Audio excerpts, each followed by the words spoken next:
Hey everybody, I'm Nate, and this is another update on the Overland build.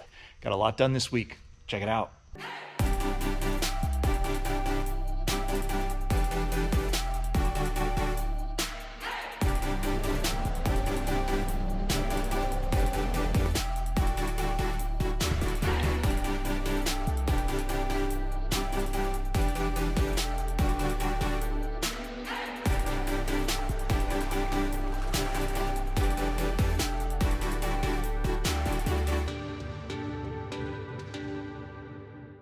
Lots of progress this last couple weeks. I think last time we talked, the frame was just getting the walls up and the roof was started. Also made some progress over here, and I guess we'll start up at the front. Getting ready for a 300 amp 24 volt alternator swap.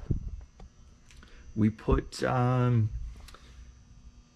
the Busman 12 volt equalizer, which is going to convert our 24 volts down to 12 volts for 100 amp up on these cross pieces. The ether start, we've got the air intake that's going up there, and also the ABS computer and the coolant overflow on that side.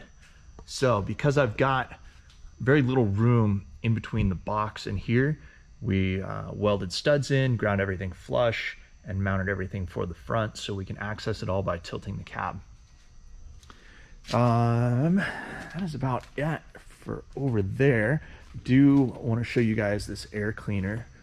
I can't remember if I showed it to you or not, but I'll post a link to that in the description if I haven't.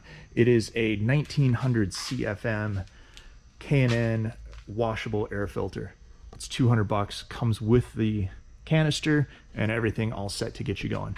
The other big thing we did was we got this sorted out. Well, this isn't quite there, but that'll go that way. Anyway, these are the fills for the transmission and engine oil. Did get my coolant reservoir mounted along with the dipsticks and everything figured out and routed there. This is pretty tight. There's not too much room here between the back of the cab and the box. And also did the air ride cab adjustment here. Mounted this, put a new washer on. That's good to go. Next up is to cut this air. This is the air intake pipe. I'm gonna cut this back there, use this elbow and weld it so this elbow comes up here in this cavity. Pipe's gonna go straight up to the air cleaner and over inside of that bay. So that'll be that for the air cleaner. Everything else is just kind of getting wrapped up in here.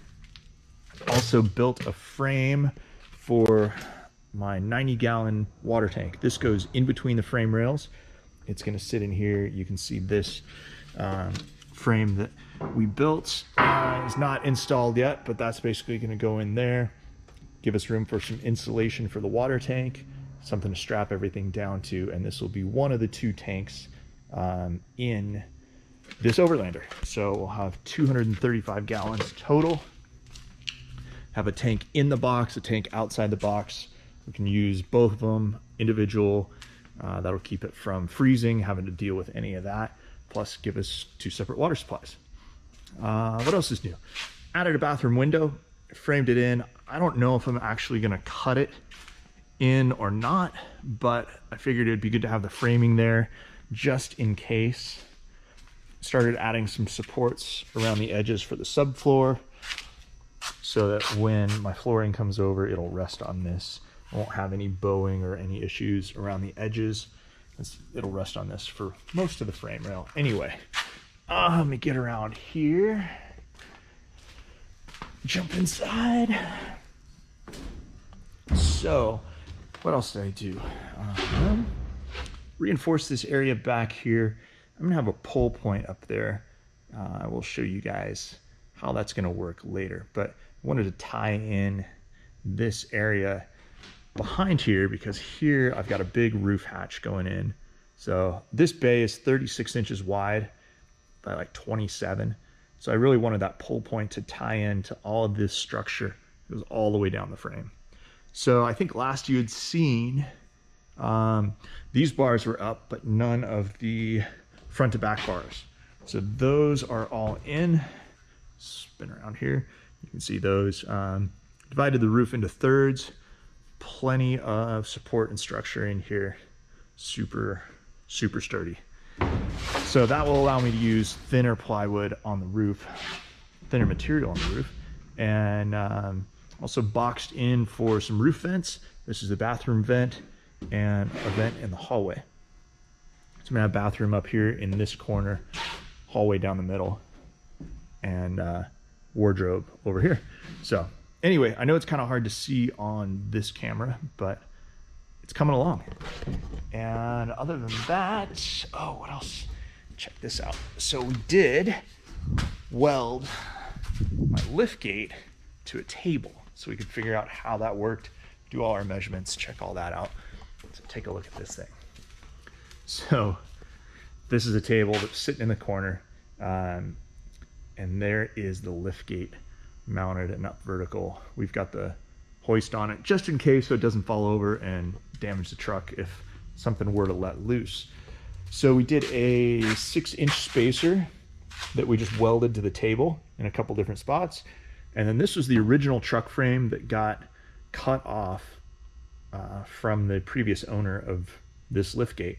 So we welded that to these supports so we can operate this lift gate and see how everything works. I wanted to get, you know, the actual height, and this is within about 1 inch of the actual height on the truck frame rails over there. So this is pretty close to how it's actually gonna sit off the ground.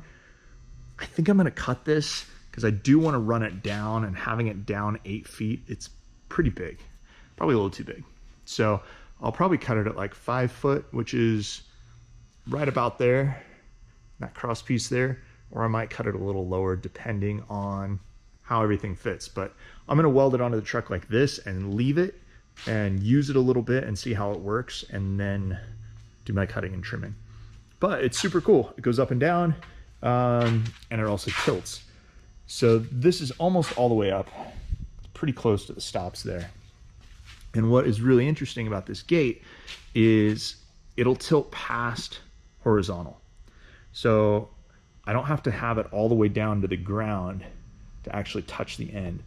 This back section can be about 3 feet off the ground, and it can still tilt in. So it gives me lots of flexibility as far as loading and unloading things, different heights, all of that. And I will show you guys why that's important in a later video. It's also got the back bumpers built in. We're gonna put a hitch on here so I can tow. I don't know if I'll do the pintle or a standard receiver hitch, but it's kind of nice that everything's all set up and it works out. And it actually fits really, really well. I was surprised. We're gonna take these side plates off. So we'll reuse these side plates because they are mounted. You can see the release down here. Undo a couple of those bolts and this whole assembly will drop off the frame, so it's bolt on, which is awesome. We're gonna suck this up about 4 inches to the frame, give me a little extra height bought back, so we'll end up cutting off the top. And one of the rail-on-rail mounts is actually gonna get drilled through there, so we'll have some holes there and a mount drilled through with a cross piece in between. So it's gonna end up being super strong, and I'm super happy with the way it's turning out. That is probably the best money I have spent. It's the best couple $100 I spent on this whole build because it's super exciting and it'll end up being really nice. That plate is actually gonna mount right to the end of here, and this will be bolted through. So it's starting to come together pretty quick. We made a lot of progress this last week, got a lot of the things figured out that needed to be figured out, and there she is. I have another couple busy 2 or 3 weeks ahead of me, and then start skinning the box. Still have to fabricate the spare tire mounts on the back because we are going to put the spare tires mounted on the back of the Habitat. So just got to figure out if I'm going to upgrade to the 1420s or not over the 395s. And those are going to mount on the wall back there. We'll have a support underneath them, but they'll be bolted to the wall. So we're going to put some plate across the back wall for the studs to go out, and we can get 4 studs on each tire. That's about it for this week, and I'll keep you guys posted as I go along. Hope you're having a great weekend. We'll talk to you later.